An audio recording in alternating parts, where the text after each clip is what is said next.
You love me too much.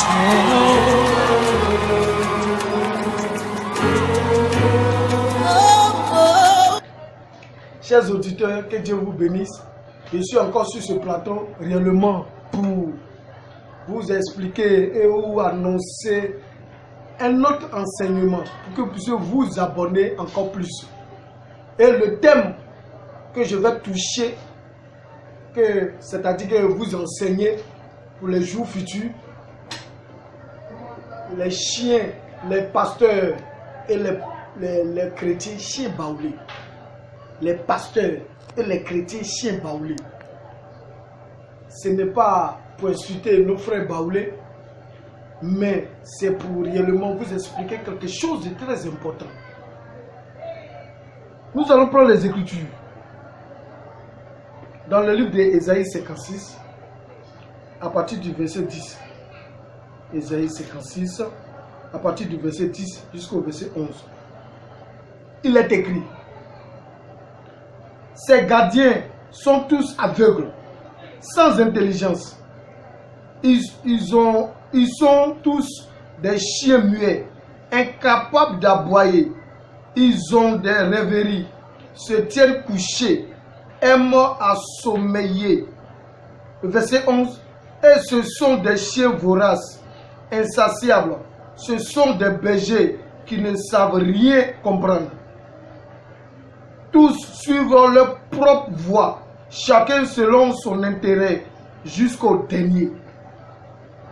Mais écoutez, voici des gens que Dieu envoie. Et la Bible nous explique que ces personnes, ce sont des chiens.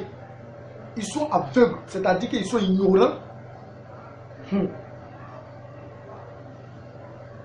Sans intelligence, c'est-à-dire qu'ils n'ont même pas l'esprit de Dieu.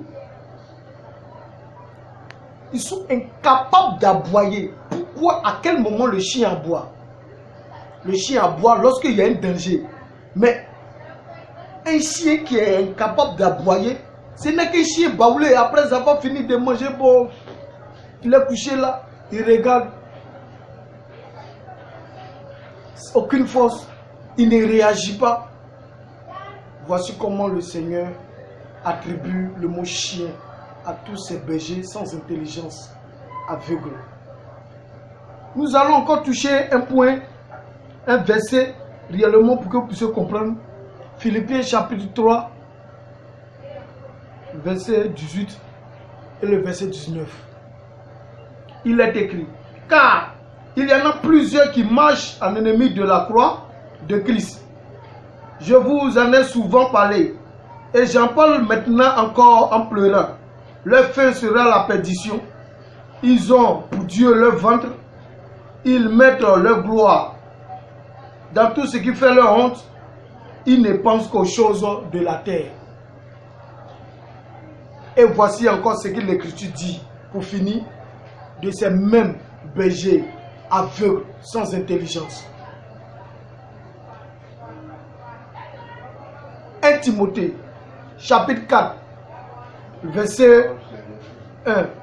Mais l'Esprit dit expressément que dans les derniers jours, dans les derniers temps, quelques-uns abandonneront la foi pour s'attacher à des esprits séducteurs et à des doctrines de démons, par hypocrisie de faux docteurs, portant la marque de la flétrissure dans leur propre conscience.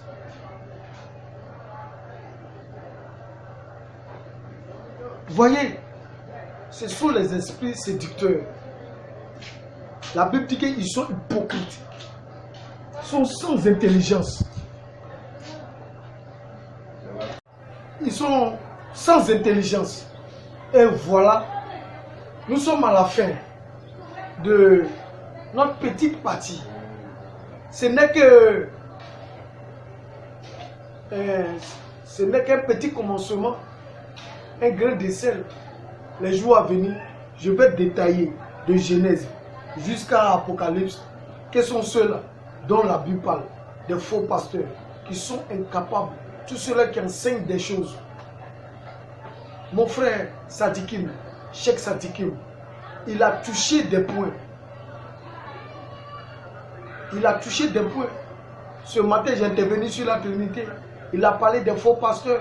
Et on continue toujours de dénoncer tout cela, mais qui prêchent la Trinité, qui prêchent, comme on appelle, le ministère de la femme, qui prêchent sur la dîme, qui autorisent les femmes à porter des vêtements d'hommes, à se travestir, qui amènent des femmes à se barricader de tous ces bric-à-brac.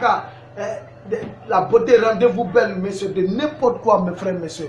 L'évangile de Jésus-Christ aujourd'hui n'a pas besoin de toutes ces choses. Nous sommes dans le temps du rétablissement. Alors tout ce qui est vérité doit être mis à jour, doit être proclamé à la lumière, comme le Seigneur l'a dit dans l'évangile. Mes frères, mes soeurs, les jours à venir, je vais prêcher sur le thème les pasteurs et les chiens et les chrétiens chiens baoulés. J'annonce encore un autre thème sur la foi. Certains parlent de la foi sans même savoir ce que c'est que la foi. Je vais aussi apporter de l'éclaircissement sur ce point-là, la foi. Que Dieu nous bénisse. Chante l'évangéliste fidèle, toi qui te dis enfant de Dieu.